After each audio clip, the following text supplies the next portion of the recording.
let's fucking rock. Are you ready to rock? How's everybody feeling? Yeah, there we go. You feeling good? Oh yeah. This review. Our first lineup, our first one-on-one match. Possibly the hardest one. Very hard. Detroit Rock City versus Creatures of the Night. Yes. And I'm glad that's hard for you too, because this one is really tough for me. This was the toughest one. Yeah, I'm probably with you on that. That's you want me to go through my note real quick? Yeah, go through you can lead on this one and I'll follow up. Okay. So Detroit City, I have the tale of a fan speeding starts different than anything Kiss had done before or has done since. Sound effects giving the idea this person is on his way to see Kiss. Then through the song, they break down his story. The opening riff is a classic. That lean. Gene's little bass riff he does, that boom boom beat-a-doo-doo. Love that. That's probably one of my favorite things Gene ever does. Yep. One of Peter's best drumming performances. I don't really get to brag on him very often, so because he's more of a jazz technical drummer than a hard rock metal guy. That breakdown, the in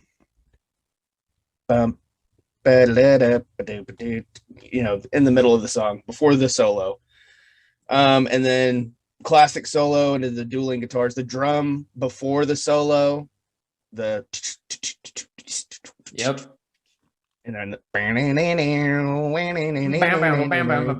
then Paul comes in and they do the dueling guitar.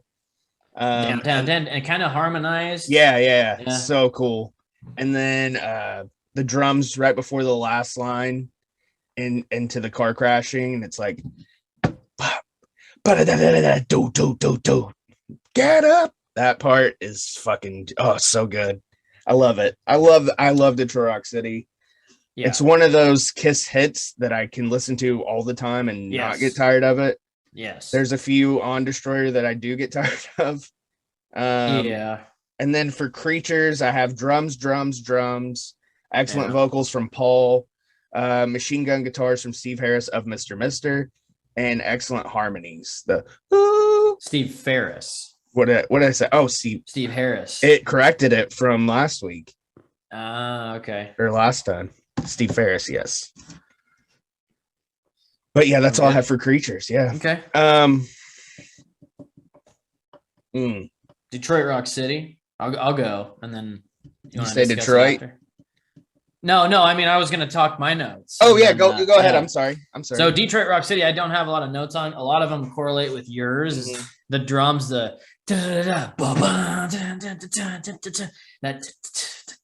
so you kind of get that jazzy feel to it, but it goes with the music, because you can change the guitars and bass.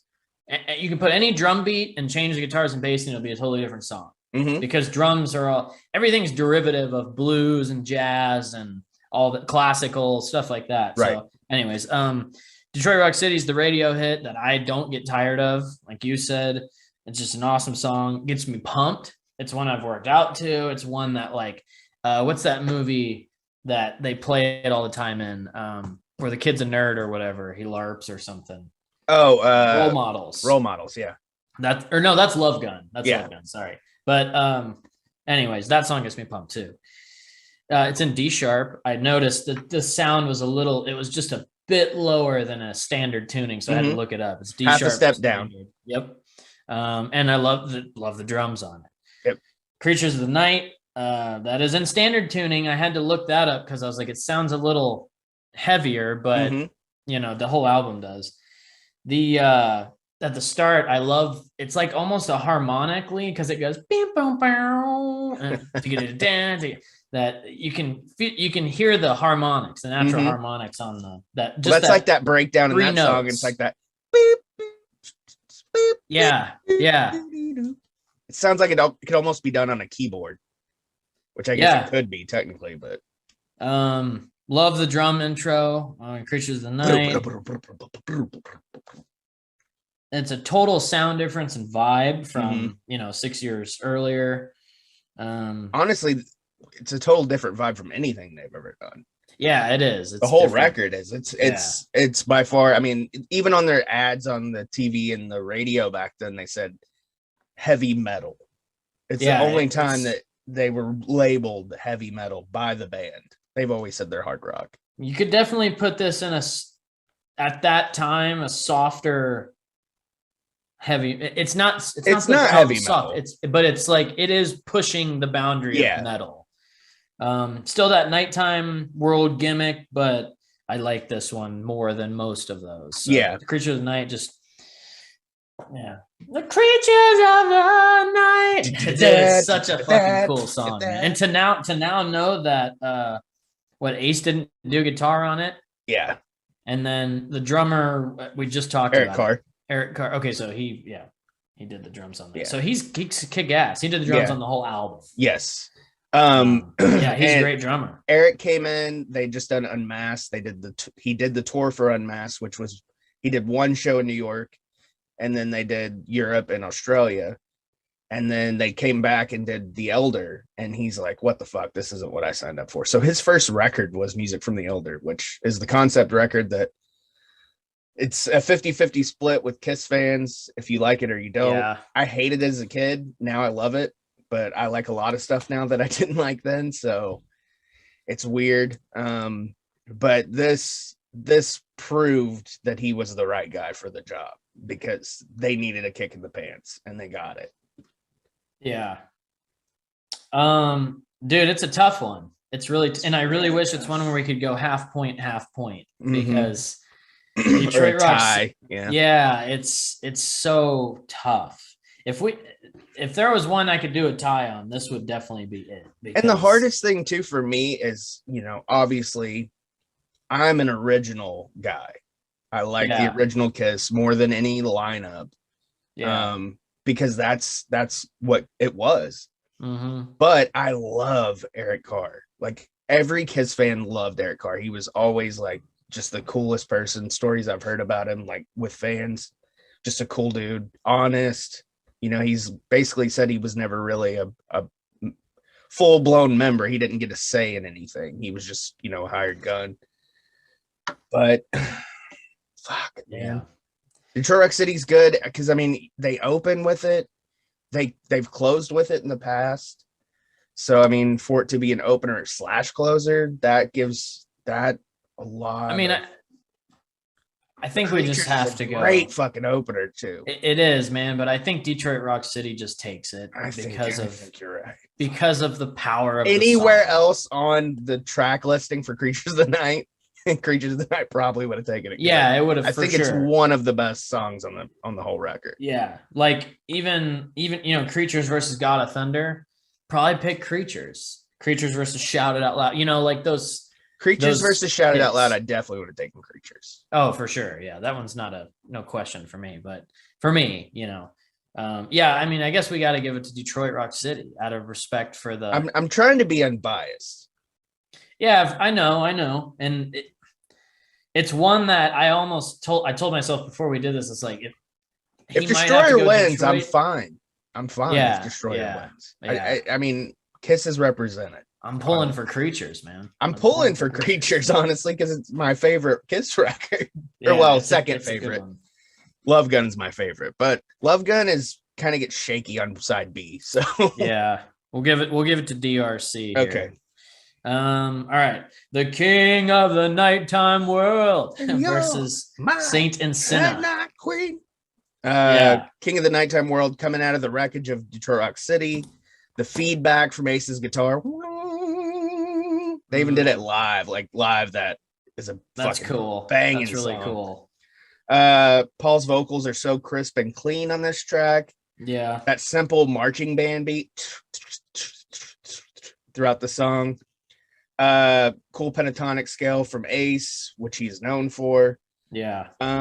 Dude, I love this song, and I wish this song was a hit and not some of the other ones that are hits.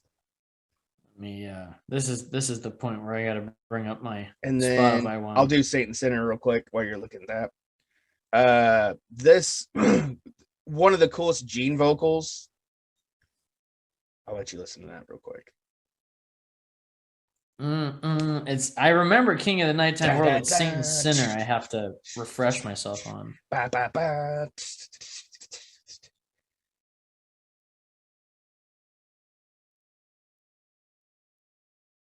Saint and Sinner.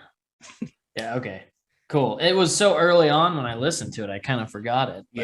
Yeah. Saint and Sinner, cool Gene vocal. The line "You're a saint, I'm a sinner, and the deuces are wild." The way he says it or sings it, it's so cool. The way they put things together on the whole album are really cool. Yeah. The bass has a great tone. Again, Eric's drums just fucking.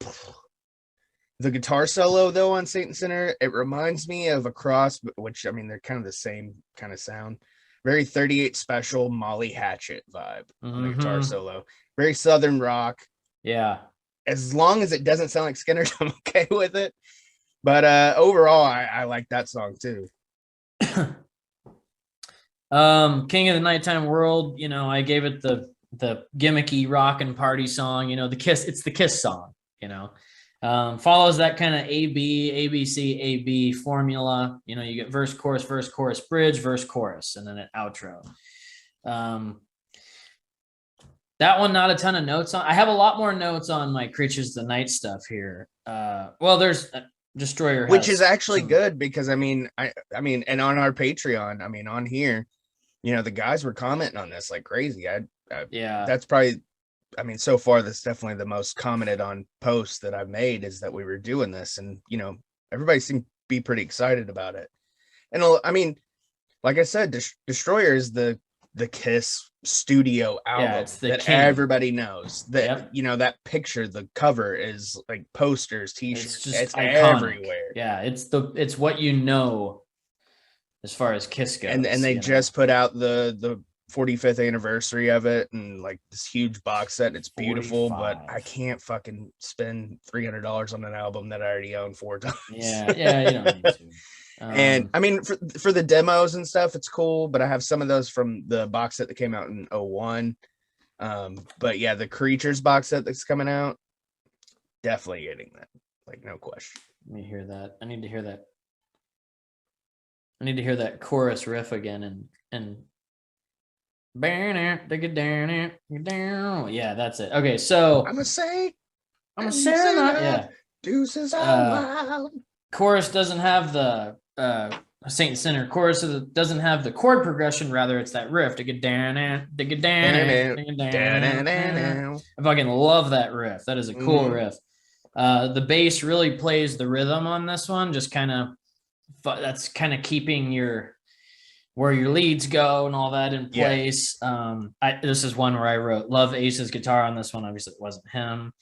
The bridge is really sweet to the outro. I like that. And then kind of an old school breakdown there with that. Like it's like an original breakdown, because a breakdown now is totally different than it was then. Yeah. Bridge, breakdown, kind of same thing. I really like that part of the song too. So yeah, Saint and Sinner is a cool song. That riff, man. Yeah, that's cool. I want to listen to it again, like right now. I had to, because I forget, when I listen to a whole album. Well, and that's what I was doing, because we were kind of running behind today, and I was like, fuck, I want to listen to Creatures all the way through one more time. So that's why I was like, okay, 9:30. Yeah, because I can skip a couple of tracks because I know them like the back of my hand. But like Saint and Sinner and Saint and Sinner, what were the two that I really wanted? Saint and Sinner and Killer and Danger. Those were the 3 that I wanted to get in my head before we did it. This is a tough one. I gotta go Saint and Sinner on it myself, okay, man. Like I said, King of the Nighttime World is one that I wish it was a hit. But I really like Saint and Sinner. And it's for Gene to do something, which I say that, but I don't mean it, because right now, I mean, Eric Singer's a great singer in the band. singer. Yeah. But Gene is, as he gets older, dude, his voice is fucking just, it's smooth. Mm-hmm. And I hate to say it, Paul can't sing anymore. And as much as I love him, he's probably my favorite vocalist of all time, but by proxy, it's older. He's older, man, and he blew his wad. Yeah. I'll give this one to Saint Sinner as well. As much as I love King of the Nighttime World, I'll give it to it. All right. God of Thunder? God of Thunder versus Keep Me Coming. Track 3 versus track 3 here. All right. God of Thunder, I have. Kid's voice at the beginning was terrifying to me as a kid. Yeah. No, you can keep doing your thing. I'm just refreshing. Okay. Gene's bass and Peter's drums are carrying the song, the rhythm section. So glad Bob Ezrin talked Paul into letting Gene have this one, even though Paul wrote it and recorded the much more upbeat demo. If you've never heard that. No, I've never heard that. Check that out sometime. The sound effects add to this track because it's so over the top produced. A lot of the tracks, like Detroit X City, you can find that one without all the car crashing shit and everything. Yeah. I prefer that version unless I'm listening to the whole album. Then I want to hear that. Mm-hmm. But it benefits this track, obviously, because it's God of Thunder and you want a lot of, ambiance. And it really adding a crunch to Ace's solo, the effects that they put on it. For Keep Me Coming, it's Led Zeppelin meets 80s Kiss. Great solo by Vinnie Vincent. Easily could have been on Lick It Up instead. You see where they're going because Lick It Up's the next record. Yeah. Paul's ooze out of the solo. His gymnastics. And again, the drums. Fucking Eric Carr fucking slays. That's all I got for that. So the Led Zeppelin thing, I'm glad you said it. That shows up in 2 places on here, and that's one of them, that riff. God of Thunder, Tony Hawk's Pro Skater Underground. Never forget playing and unlocking the Kiss one. That's the coolest thing. And just like skating around them while they're. It plays a video too, right? Of them doing it live, I think. Well, they play on stage and you skate around them. There's a video. Yes, there is a video too. Okay. But you can skate around them and shit while they're playing on stage. Pretty cool stuff. One of my favorites. It's almost like oddly mixed because it's kind of quiet. Mm-hmm. And I was listening to it on my monitors, and I was like, "This is okay." I always wondered when I heard it in the car or on headphones. It's like it's just a little weird. I mean, nothing wrong with it. It's, like you said, it's that way for a reason because it's of all overproduced ambience and stuff. Yeah, it's a little. Also, I forgot to note though. I don't know if you noticed it, but the drums are in reverse. They're in reverse. They are in reverse. Huh. Yeah. Like you can hear that reverse in the. So I'm gonna have to listen for that again. I didn't notice. Because I'll be honest with you, I didn't listen to this one. I just kind of like put it on, skim through it because I've heard God of Thunder a lot. So I was like, I'll leave it be. Live it's very different. If you listen to the Destroyer track and then you listen to like Alive 2, the drums are totally different. Okay. Keep Me Coming, sweet track. Everything fills in right around that drum beat. Mm-hmm. Everything just kind of fills in. It keeps me coming. You got to keep me coming. That's what I said, man. I wish they would have spelled it CUMM. That would have been cool. Yeah. That'd be total Kiss. Yeah. And that riff, and down, that's Zeppelin. That's Jimmy Page. Yeah, that's a very Jimmy Page-esque riff, and you're kind of in that time period coming off the heels of Led Zeppelin's height of the late 60s and 70s. So kind of following that. It's a bit. It could be, if you're a music snob, you could call it a bit dated now, but not then because it was 82. It's not that far removed from Zeppelin finished in 79. So it's not now, and I'm not saying that. I'm just saying that would be like if someone were to critique it, that's what they would say. But no, it is kind of that southernish sound. I critique Kiss. Well, I have to. Yeah, I'm a historian. Anyways, this one's, God of Thunder. I like Keep Me Coming a lot. I do too, yeah. But God of Thunder is a fucking staple, dude. Like, it is. And it's the coolest part in the show when they do it. Gene flies and, right after his bass solo spits the blood, he flies up into the fucking whatever they're called, truss. Yeah. And he's like, oh yeah. And then the drums. Yeah. That the live drums are so cool on that one. But yeah, and his bass is just so fucking heavy. But you can't tell on this, like I said, because it's so overproduced. Yeah, it's one that so Kissology Volume 1 I have is Would I See God of Thunder on that? I think so. Because it's 76. Yeah. Because Kissology 2 would be the I got 80s, my airplane right? mode turned on. I don't remember what all's on it. I know the Paul Lynde Halloween specials on there, and they do like Detroit City, King of the Nighttime World, and Beth. Well, okay, if they do that, then but they don't do it on. They don't do God of Thunder. I don't remember what live shows are on Kissology 1. Okay, I'm gonna look it up real quick. I haven't watched it in forever, man. I want to get. I want to say yes because they're expensive now. Fuck, they used to just be at Hastings, man. I wish I would have just got them all when they came out. Oh, you can get Volume 1 on eBay for $10. I actually need to rebuy all mine because I wore mine out. Where is it? I want to say there's the Japan show on here. Kobo in 75. Paul Lynde. Yeah. Holy shit, $171. Yeah, Budokan from Tokyo. It was an HBO special. God of Thunder's on that. It's on this too.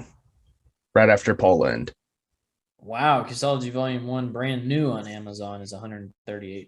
Volume 3 is 92 to 2000. Oh, and it's on the Love Gun show from Houston. Okay. Yeah, so you can see it 2 different versions on there. Great Expectations from Destroyer versus Rock and Roll Hell from Creatures of the Night. Okay. This one's going to ruffle some feathers if it ever gets out of the Patreon walls, which I think we will do. I think when we get to the finals, we got to release them because these are fun, and I want people to hear them to know that we're not just wrestling nerds. We also are music nerds. Like the music, man. Great Expectations, often overlooked song. I've always enjoyed it. Gene is an underrated vocalist, like I said before, and the sexual perversion is something to behold on this one. I knew this would be a song that you cherished. Yeah, I love it. Listened to it, I was like, "This is a fucking Tommy song." I love it, dude. Not that I don't.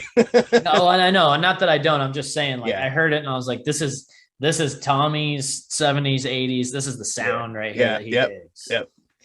And people hate this song, but I love it. Children's choir adds to the uncomfortable feeling the song gives you. In the end, a great track that doesn't get enough love. They did it on the Kiss Symphony show in February 03, and the DVD is awesome for that, but it's the only time they ever played it live. Oh wow, okay. Yeah, and it's pretty fucking cool because you get the orchestra and choir and all that stuff. I was wondering how they did that. If they did it live. It's pretty cool. Rock and Roll Hell, written by / with Bryan Adams of Cuts Like a Knife fame. And Cuts Like a Knife fame. Bass and drum heavy. Gene with more echo and reverb than I've possibly ever heard. Driving groove track, first recorded by Bachman Turner Overdrive after Bachman left, but reworked and slowed down and heavied up for Gene. And Robin Ford was the. So this is not an original Kiss song? Nope. Oh. Yeah. But Gene sat in with Brian and was Jim Valiance. Jimmy Valiance, I think is his name. But he sat in with him and reworked it to better fit Kiss. Okay. You good? Yep. Great Expectations. It's a very major key song. It's very kind of like it's got that happy feel to it, but like you said, with the kind of perversion mixed in there. You're sitting in your seat, then you stand and clutch your breast. That line always cracked me up as a kid. I don't know why I noted it, but I guess I really liked the kind of mini sustained note after the solo and chorus 2 or 3. I really liked that, how they kind of come back in while it's still ringing out. And then the opera-ish kids thing it kind of makes it feel Christmassy. A choir? Choir, yeah. I didn't know what to write, but I was Opera-ish just opera-ish kids. The choir-y feel kind of makes it feel a little Christmassy, But I didn't dislike the song. I thought it was one of those that like it had its place on the album. Track 4 is probably a perfect spot because you kind of get your rocking out of the way, and then you get to this slow it down vibe. and then you pick it back up. Yep, building a perfect set list. Rock and Roll Hell, that kind of changed now that I know it's not an original, but still, Rock and Roll Hell, I think it's a really cool song. Driving bass line, nice and thick. I love that. Get me out of this rock and roll hell. Take me far away. Another note that I forgot to make on this song, real quick, before you finish up. Ace covers this song on his Origins Volume 2 album that came out a few years ago. Is it different? Is it like a lot different? Or? It's pretty similar, actually. Okay. Ace could have easily played on this one. And then I also like the kind of chords that they let ring out at the end of it, the chorus, while Paul comes back in singing. But this one, Rock and Roll Hell song's pretty cool, man. Just very beefy, and all the drums, the bass, the guitar is cool. And then Paul, that is him singing, right? Gene. Okay, so I have a hard time telling them apart with certain songs. If it's that a lower register, the lower register is where I have a hard time. Well, then Gene, I like when he comes in singing over that kind of chord ringing out at the end of the chorus. I feel like Creatures is Gene shines on this one as a vocalist. Yeah, I didn't realize how much he's singing on there. Yeah. And I wish I would have did my research a little better on that, but I figured I had you to help me out on that. I'm just here to pull in the reins. I'll vote first, honestly. I give it to Rock and Roll Hell. I do too. I love Great Expectations, but against that fucking beef track, so thick, dude. It's such a thick track. It's hard.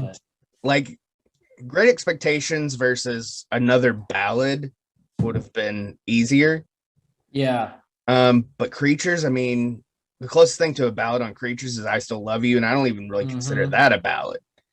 I have a similar note to that on there. So okay. Yeah, so I'll go Rock and Roll Hell on that one. Cool. Okay, let me. So I think we're 2-2. Yeah. Recapping Danger. I gotta. Yeah, that's what I thought. Okay. Danger. Yeah. Flaming Youth from Destroyer versus Danger from Creatures of the Night. Okay, this is a tough one. Flaming Youth, honestly, one of my favorite Kiss songs. Finally heard it last time I saw them in Rogers, Arkansas.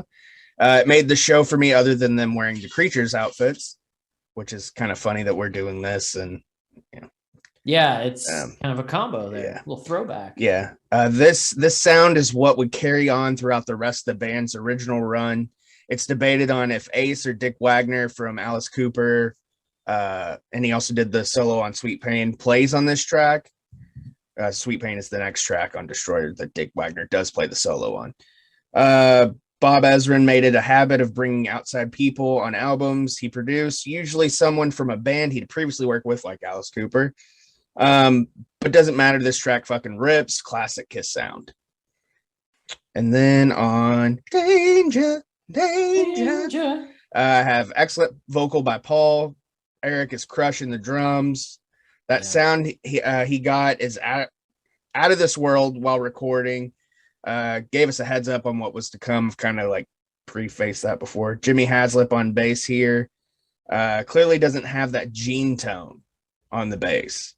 It's a different vibe as far as the bass track. Yeah. And Vinny does solid work here. Not as Killer Bees solo he usually does, because he usually just shreds, and here it's a little more melodic. You gotta do it a little differently. Yeah.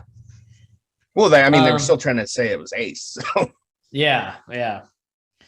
Flaming Youth is that rebellious teen song gonna set the world on fire. Yeah.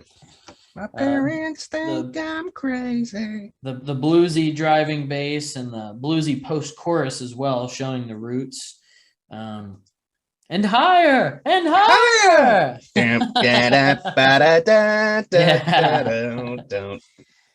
That's I mean, that's all I wrote down on Flamin' Youth, but it's definitely a cool song, and it's kind of that, it's just your classic Kiss song, you know. It's that era of Kiss that's, you're like, oh, cool. And that's, now, did you say this one? You said you finally got to see it live when they played here. They didn't normally play it live. They hadn't played it live. They did it on that tour, obviously, since I saw it, but they hadn't played it live since the Destroyer tour. I mean, I think they did it like one-offs, like maybe like because they did that convention tour in '95 before Unplugged, where they played Unplugged. Okay. And I want to say they did bits and pieces of it on those, but that's the first tour they've done it since '76. It's for some reason, you talking about it maybe just, but it seems like a song that, as a Kiss fan, like a diehard, you'd be like, man, I really want to hear that one live. Yeah. Because it just kind of fits with all the other ones they have, you know, the main live set songs. And had I not looked at the set list and watched videos of that tour and just been excited for it, I hate surprises, but I like them. So had I not known and like been surprised by it, I would have lost my fucking mind. Yeah. Which, I mean, I did anyways. And it was cool because they did, like, on the screens, they played like montages of the original band and like pictures and videos of, just because of the history. Yeah, it was cool. Yeah, but this is another tough one. Danger. It's got that 16th note intro on guitar. Fast Kiss drums.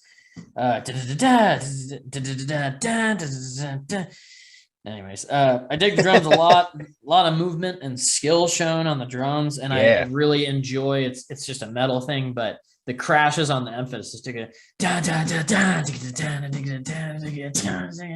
any kind of emphasis note or spot in the song, you hit that crash with the bass pedal. Yeah, I love that. I've always been a fan of that. It kind of sounded like a double guitar solo at the end, like there was two going on at once, which was, it sounded fine. It was cool. One was playing the highs and one was playing the lows, almost harmonized, but not really, not quite. Like, it wasn't that typical harmony, but technically it would be a harmony. Yeah. I have a question for you. What year did Kill 'Em All come out? Metallica? 83. Okay, because I wanted to say, I checked myself, but I believe it was 83. I thought I remembered something about Eric coming into this bringing a Metallica record in, but I don't know what it was. Oh, no. I know what it was. Yeah, July 25th, 83. It was Shout at the Devil. He brought it. Oh, okay. He liked Tommy Lee's drum sound and wanted to kind of that fast. Yeah. Too fast for love. Beef it up, but like make it just super like drum heavy. And they talking about this song, Danger? Yeah. Well, no, well, not this song in particular, but this whole feeling of the album. He wanted a big drum sound, and they kind of obliged since they fucked him on the Elder.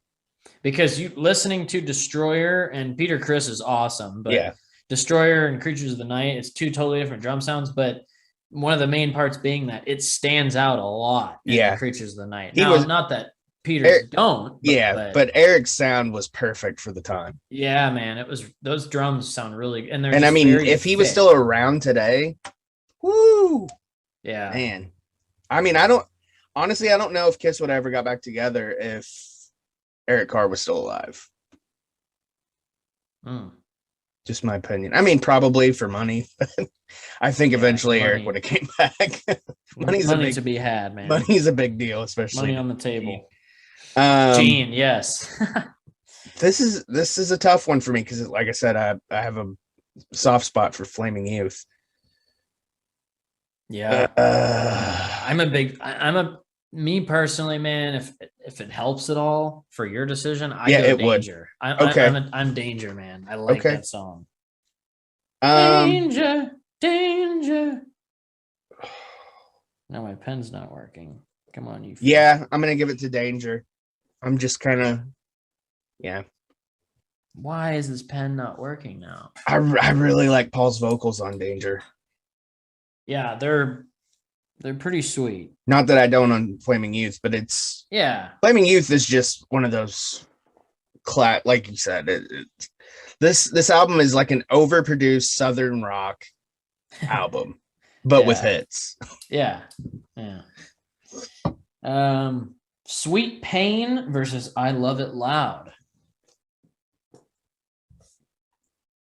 Two tracks. Sorry, I had a burp. I had chili last night, so I'm gassy. Oh yeah. 2 Gene tracks versus each other here. Oh really? Okay. Yep. Sweet Pain. Yeah, I had Sweet Pain. Yeah. My love will drive you insane. Sweet Pain on an album full of some of the most well-known Kiss songs. This and the previous Flaming Youth are often overlooked. Gene again slays vocally. Love his voice on this one. Something about his gruff undertones while still really singing is always cool. Also see Ladies Room from Rock and Roll Over and Christine 16 from Love Gun. That's the vibe vocally I get here. Really enjoy Peter's drumming. While simple, it's not often I can brag about his style. I said that earlier. Really fits the vibe of the record. And then I Love It Loud. Brief notes. Heavy song. Prefer studio version. I always loved the video as a kid and still do. They've remastered it with YouTube. They've remastered it. It still looks, other than like the parent scenes with the kid coming in all zombied out and shit, like the live parts of the video are fucking cool. And those outfits I love those outfits. Paul's fucking leopard guitar and shit. Cool lyrics. I've just heard it so much. If I never heard it again, I'd be a better person for it. Other than the live version. The studio version's cool. Love the studio version. That's what we're talking about. Yeah, we're pitting them against each other. So I have to tone that out of my head, but I had to say it out loud to make myself feel better. Sweet Pain, very Zeppelin-ish intro riff. Chord progression with a little lead mixed in. Bluesy bridge to the third verse / chorus. And then it sounds like triplet strums. I could be wrong, but I was counting it and I was like, 1, 2, 3, 1, 2, 3, 1, 2, 3, 1, 2, 3. Yeah. Could be over the 4/4 time signature or whatever. I didn't look up the time signature. I think it was, but it sounded triplet-ish. I gotta keep talking. I'm listening. I gotta hear it now though. But Sweet Pain, definitely a cool song overall, and like a Sweet Pain. Yeah. I Love It Loud. It's got that iconic sing-along at the start. Whoa. And then the verse is very, I don't remember the name of the Aerosmith song. I'm not a big Aerosmith guy. Da da da da da da da da. Hot Tramp, Daddy's Little Cutie, Ragdoll. So this one is that way he sings it is very Aerosmith-esque of that. You don't got to be afraid. Get down. Yeah. Love is like a hurricane. Street boy. No, but I believe it. Yep. I always sang paraplegic at that part when I was a kid. Paraplegic. And I literally thought that's what he was saying because I was a kid. I didn't. Handicapped person. It's a gimmicky Kiss song, but heavier. Very thudding drums driving the song, and then the fade out, but fades back in, and then fades out. It's so weird. I was because it started fading out, and there's like a minute left, and I was like, "What?" And then it kind of fades back in, and then fades. Yeah, it's weird. They even play that part on the video too. It's strange. Let me do a little piece of Sweet Pain again here because that's. I heard it. It sounds like 3 strums. You're right. I never noticed it before.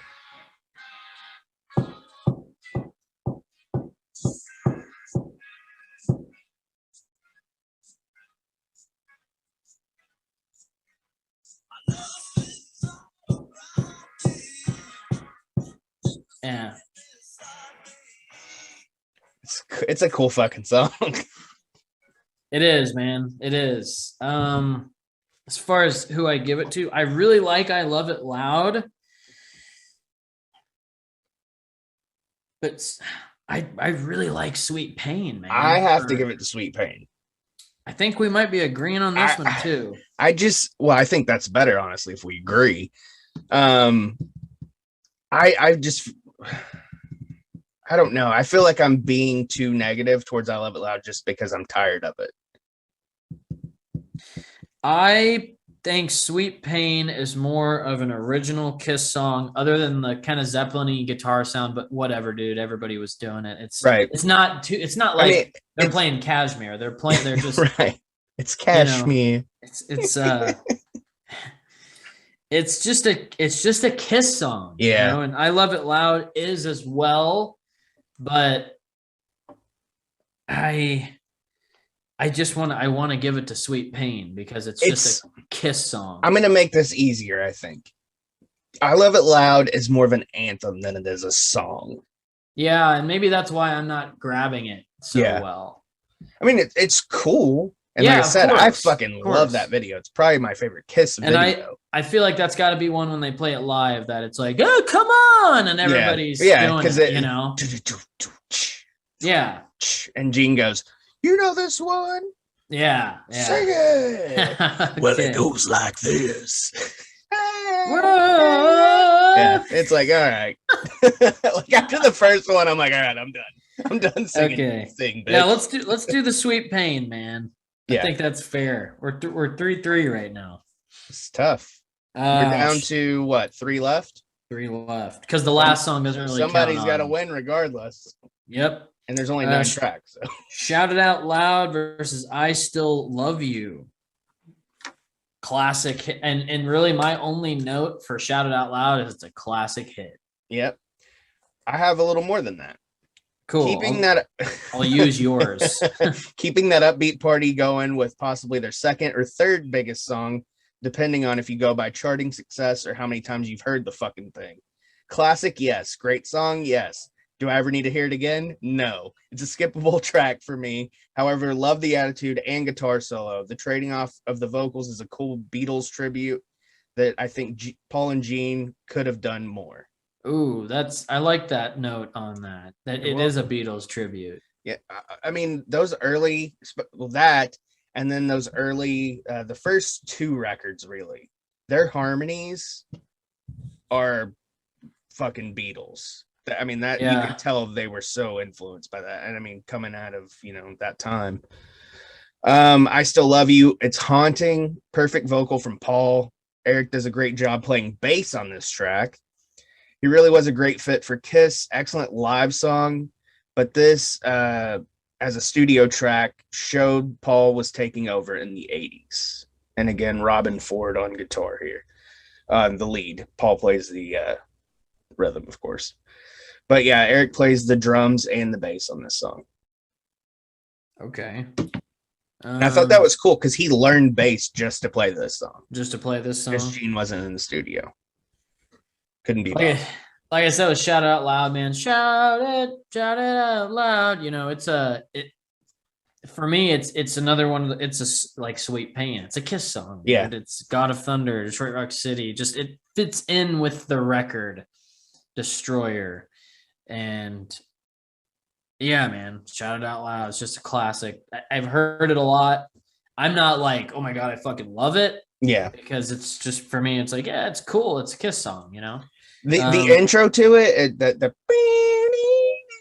yeah, that's cool. I like that a lot. The guitar just singing this, the lyrics is cool. Literally singing the same notes and lyrics. I Still Love You. It's in a 6/8 time signature with that. The reason why is because the chord he's strumming is 1 2 3 1 2 3 1 2 down down down down down down. I know that does not what it sounds like. It's pretty close, but anyways, the minor chord, minor chord picked, dark sounding, kind of a ballad of the album. If there were a ballad on the album, this is it. Yeah. Evil sounding chords at the end of the chorus when it's like da da, very Sabbath-esque. Yeah, it's a very dark ballad. If it is a ominous, yeah. I said Ace rips the feels on guitar. It wasn't Ace, but we'll give him the credit. He Ace, does get credit only. Yeah, credit only, Ace. But he kind of the guitarist rips it just kind of, you feel it through the guitar, the vibe of the song, that very like, I still love you, motherfucker. You fucking bitch, you broke my heart. Sweet fucking love song, and gives you the vibes, man. Yeah. So yeah, I'm kind of into it. I'm kind of into this as far. I'm not a big like love song guy. And I know a lot of Kiss's songs they're more rock and roll love songs, but this one's pretty cool. Yeah. I'm giving this to I Still Love You. I like it, man. I'm good with it. I like I said, I've heard Shout It Out Loud a gajillion times. I think that's kind of where I'm at. And again, I mean, you could trade it off with I Love It Loud, the last track on Creatures. It's an anthem. I mean, it's not like you were talking about getting critical and stuff on music. I could be critical here and say it's not a song, it's a fucking anthem. I Still Love You loud. Is a fucking song. Yeah. You know, it's telling a story. And the Alive 3 version is fucking amazing. The MTV Unplugged version is fucking insane. That's gotta be cool. His vocals on that, because I mean, back then Paul could fucking wail. Yeah. But it's cool. And like, I was never a really big fan of the studio version as a kid. Now, as an older person, you appreciate it a little more. And just my appreciation for music growing over the years, I'm like, holy shit, like I pick out little things, you know? Yeah. And like I said, Eric Carr playing bass, it's just a cool little fucking side note, and he nails it here. Yeah, that's pretty sweet that the drum, that also kind of gives it a bonus point that it's played by, he plays drums and bass on this. So that's pretty sweet. And yeah, Shout It Out Loud is, you know, I'm okay with not hearing it. Yeah, of course. It's a rock and roll all night party song type thing. It's an anthem. But it's you know, if it was, say this was in a 6/8 time and there was a little more going on instrumentally other than just a chord progression, it'd be, you know, it'd stand out a little more. Yeah. I mean, and not that there's not a lot going on, it's just, you know. Right. And like I said, the trading off the vocals I always thought was cool. And like I said in my notes, I wish they did that more. They don't do it enough. Because I think that benefits both of them, especially live. Just makes a cooler song, man. Yeah. Makes the song more fun, especially to see live. Yeah. Yeah. Okay. Beth versus Killer. Okay. Beth, possibly the birth of the power ballad. Dick Wagner comes back, plays acoustic guitar on this song. The little bit of acoustic that's on it. Peter's voice is fucking amazing. As heard on earlier songs in the Kiss catalog like Black Diamond and Strange Ways, Peter continues to prove he's no slouch when it comes to providing excellent vocals. Highest charting single for Kiss in the States at number 7. That's their whole catalog. And I mean, just personally, I've always loved that song and could listen to it every day. It's their biggest hit, but it's their biggest hit that I can listen to and not get tired of. Beth. Yeah. Because it's so different.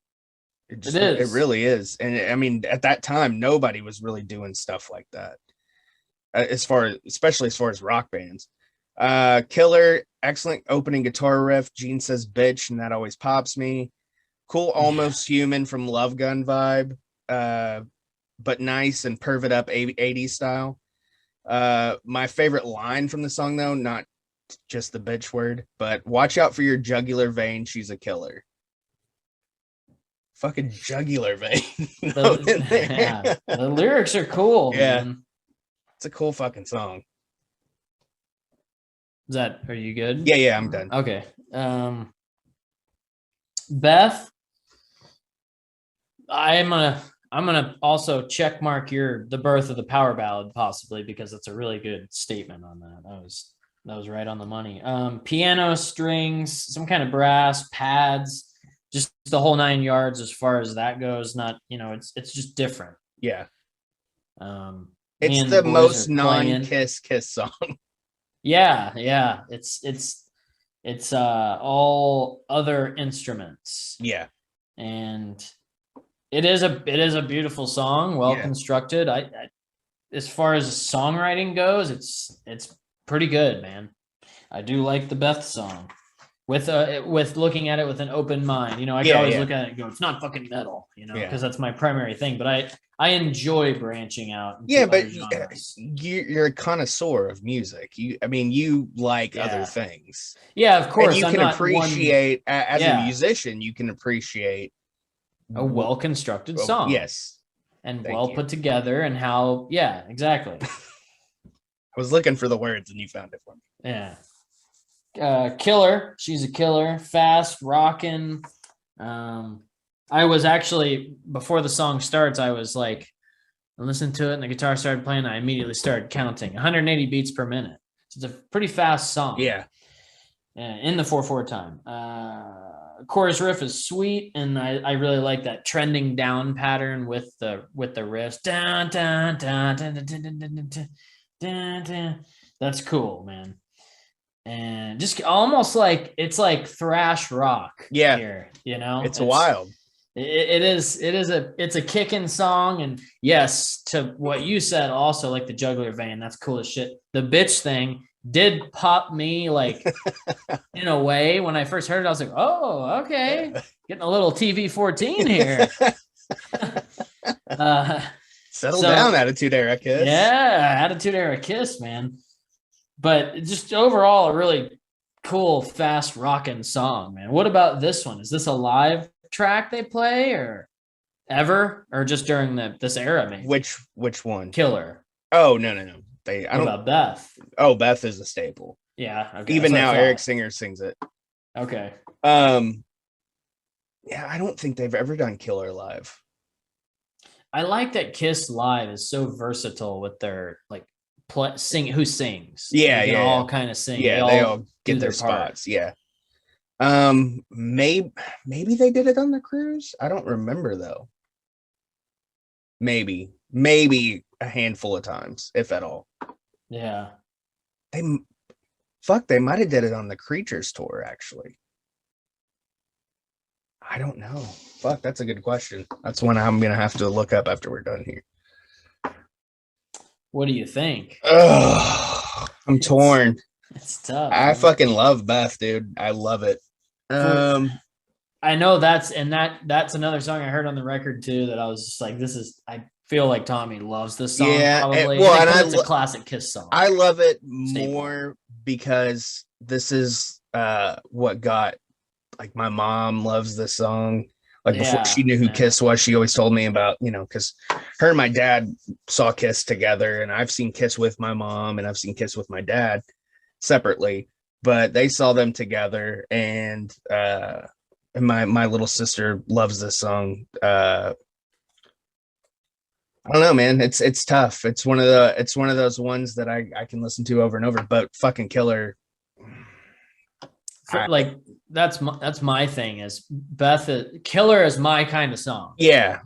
But Beth is also, like you said, I appreciate the music. It's nice. It's beautiful piano with some pads kind of humming in the background. Yeah, I'm and the torn. Strings backing up the piano. As an overall song, Beth is the better song. Of course. Yes. My preference, I like Kiss to be pervy. Yeah. And Killer does it for me. That's what they do. And fucking Gene is just fucking killing this record, dude. He's awesome on this record. Yeah. And it sucks that he didn't play on all the tracks, but I mean, his vocals on this record really cool. But man, fucking Peter Criss can fucking sing a good song. If I'm with you, whatever your decision is, I'm good with Beth, dude, because it's obviously me, like, by default, I'm like, I really like Killer because it jammed. I'm going with Beth just being the overall song. It's just better. It's the song, man. It's a great now, song. Killer versus what's one that Destroyer won? I don't know. Killer versus God of Thunder. Pain. I would probably if it was Killer and God of Thunder, I would take Killer. Yeah. Sweet Pain, I'm still a little torn. I think Sweet Pain's a really good song. I don't know. I mean, both of them are good songs. We'll say that, but I'm going with Beth. because it's overall. Father-in-law's coming tomorrow. Good. He said, "How mad would you be if I come tomorrow?" I'm nodding while I'm driving. I was like, "That's fine." Nodding while I'm driving. Yeah, she's been up all fucking night. Yeah. Anyways. Okay, so the next one. He's calling me. Can we pause for the call? Yeah, I can pause. I think he accidentally called. We're good. Okay. I was gonna say I can pause the recording and it doesn't even. I don't even have to edit. Oh, I found that out last time. Cool. That's a nifty little tool. Yeah, it is. Okay.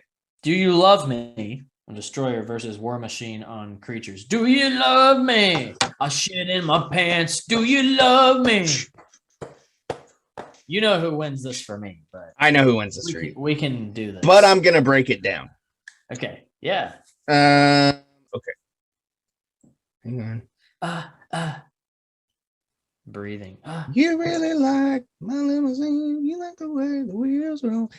You like my 7-inch leather heels. Mm-hmm. Oh, fuck, god damn. I was wondering about that little reference there. Yeah. Do You Love Me? Excellent way to close out the record. That's on both sides. Destroyer and Creatures have excellent ending songs. Yeah.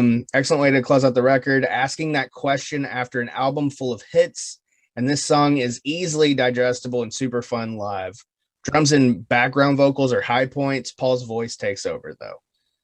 That's Do You Love Me? War Machine, another one written by the great Bryan Adams.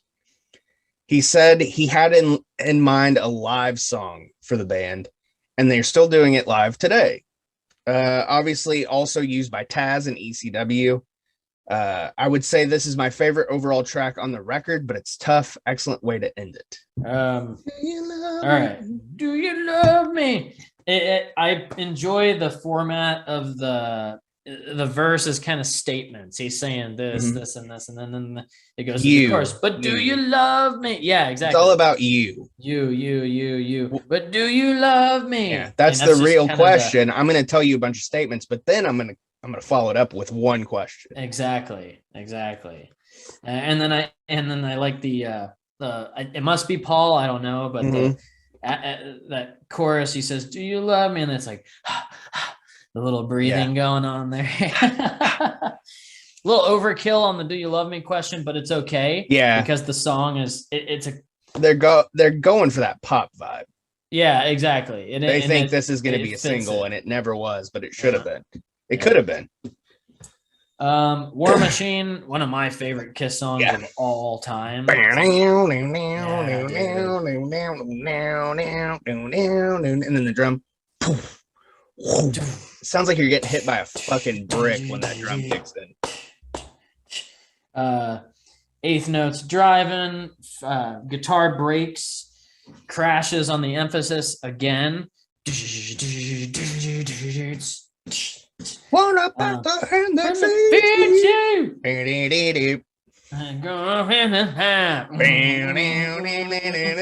Set the demons free and watch them fly. Just overall, man, for me, like this formula to the song with the guitar breaks, da da da da da da, sing, da da da da da, sing. Like I love breaks in music where it kind of stops. The drums are just playing, maybe a little bass, no guitar. And then the guitar comes back in. The vocals get their place. The guitar gets its place. And that's another reason why this one. Plus the fucking riff, dude. Yeah. Da, da, da. Like it's just a bad motherfucker walking out to do an MMA match. Man, it's simple too. It is. It's an easy riff. It's the easiest riff I've ever learned on guitar. Yeah. The solo breaks and guitar riff comes back soloed is really cool. And what I mean by that is the solo ends and the guitar, everything's quiet. And and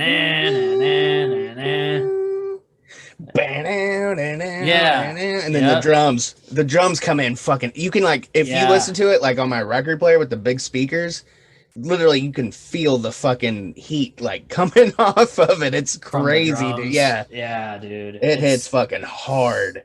If War Machine is War Machine for me too. It's my okay, cool. I love I love Do You Love Me, but War Machine fucking it's a killer song. It rolls live, but I prefer the studio version. Honestly, I'm gonna have to check it out live. I've actually never watched. No, I have, and I couldn't tell you what show it was. Yeah, but I did watch it live on YouTube once. I would say try to find either one from the Creatures tour or like 80s. I wouldn't watch it now. It's not as good now. I mean, it's still cool, but it's not as good as it was when they really played with fire. Okay. Yeah. Anyways, War Machine wins that. So what are we at now? I think Creatures took it. I think it did. 1, 2, 3, 4, 5. 2, 3, 4. I think it did. Yeah, 5-4. 5-4. So close. Creatures. I know, man, and I know by default, people, Destroyer wins because it's the record. It's the one, But Creatures, there's just some really cool songs on it, man. Yeah.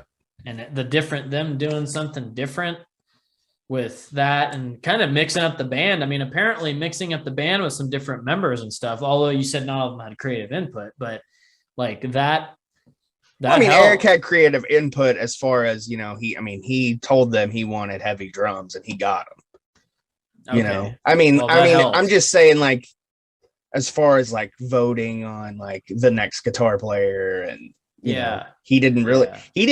sang like Black Diamond live, but he didn't get a vocal track on a record. I mean, he was an excellent background singer, but he didn't get a track on a studio album until Hot in the Shade, which was the last one he was on before he passed away. In the Shade.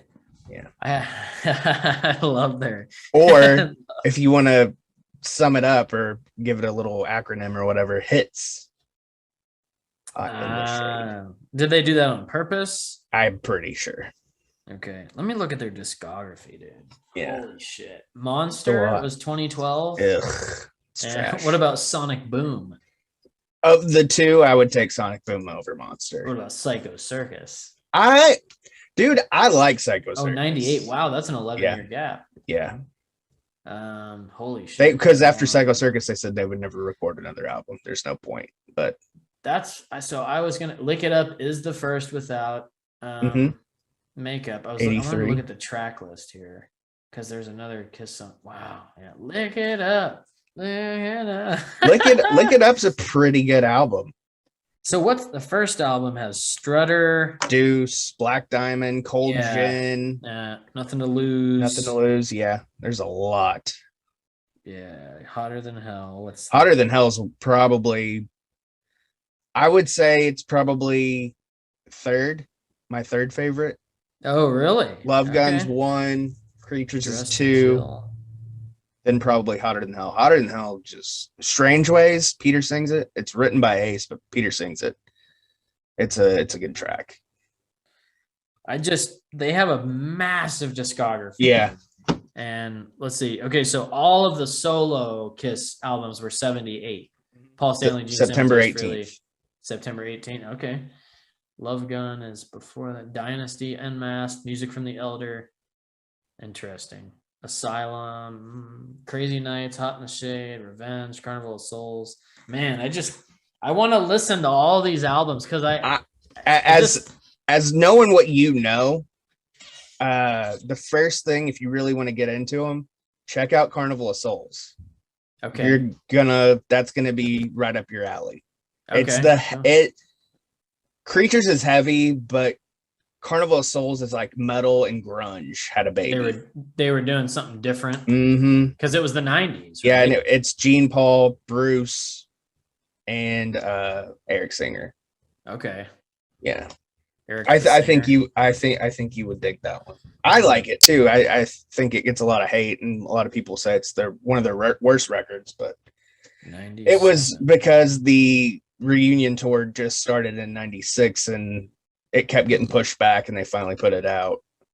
And it gets a lot of hate, and the first song is called Hate. I did that on purpose. Rain, Master. Yeah, of course. Well, you have to be methodical when talking about Kiss. Well, here's the thing. Is when Carnival of Souls came out. It was supposed to come out in like 94. But it kept was it really? Back. Yeah. Music from the Elder. That's interesting. If you like it's, I want to say Music from the Elder is like, it says art rock is one of the genres. It's progressive rock as well. Yeah, it's like opera meets. It's kind of a concept-y album. Yeah, it is a concept. You said that earlier. Yeah. It's like opera meets, I don't know what. It's a rock opera. It's a rock opera with like mythological. It's weird. I mean, like I said, I like it now. I hate it. I mean, the title, Music from the Elder, sounds like they're like Lord of the Rings is involved. Yeah, shit. Yeah. It's strange. So their makeup was off. Like, so did they ever put the makeup back on for studio albums? When did they do that? Psycho Circus was. Oh wow. Okay. Was supposed to return with it. Yeah. So what is it? Revenge, then Alive 3, obviously, then Carnival of Souls, technically, I mean, it should have been after Alive 3. And then Psycho Circus is 98. That's after the reunion. And that's another one of those like creatures. They don't even really know who all was on the record. The four original band members only play on one song together. On which one? On Psycho Circus. Psycho Circus. They only play on one track on that album together. All 4 of the originals. Wow. Okay. Yeah. Let me see these. And Ace only plays on one other song, which is Into the Void, which was his song. And Peter sings on one song because they were trying to like capitalize on Beth. Yeah, man, I'm just fascinated by their. Yeah, it's so fucking weird, dude. I'm fascinated by their discography. History is weird. History, yeah, it's all of it is. There's just so many. I'm always into bands like Priest too, like we talked about last time, where they have a ton of albums and I only know so much of it. Yeah, because there's so many bands from the 70s or 80s or should even. I guess mostly those time periods, but that have like 40 studio albums. Right. Like they have so many. Motorhead was another one where they have so many studio albums. Now, of course, that's kind of, they run together. Yeah. But yeah, I like bands with a lot of shit in their catalog, and I like to find the oddities in there. Yeah, everything's different. Like, I mean, like I said earlier, I'm an OG Kiss guy. I love the original lineup, but I love Eric Carr. I like the 80s stuff. I like non-makeup Kiss. I've always liked it. Yeah. But when I was a kid, they didn't have makeup on. I'm born in 87. That was Crazy Nights. So Nights. When they put makeup back on, I thought the fucking world was coming to an end. I was like, holy shit, like this is it, It's back. And that reunion tour was a huge fucking deal, and that's when all that fucking merchandise started coming into like Spencer's and stuff. Like Spencer's was like Kiss shop. Yeah, it was wild. But yeah, like the non-makeup stuff, I really like Asylum. I like the sound of that record. Plus, Animalize is cool. Animalize is cool too. Isn't that Jericho's favorite non-makeup? Favorite overall? I don't know. Is it Animalize? Is it Animalize? Is his? I know he likes that the concert they did for MTV after Animalize. Okay, I might spin that today. I'm feeling a little kissy today, man. Kissy. All right, let's shut her down. Let's shut her down. Oh yeah, I got to figure out the next 2 albums.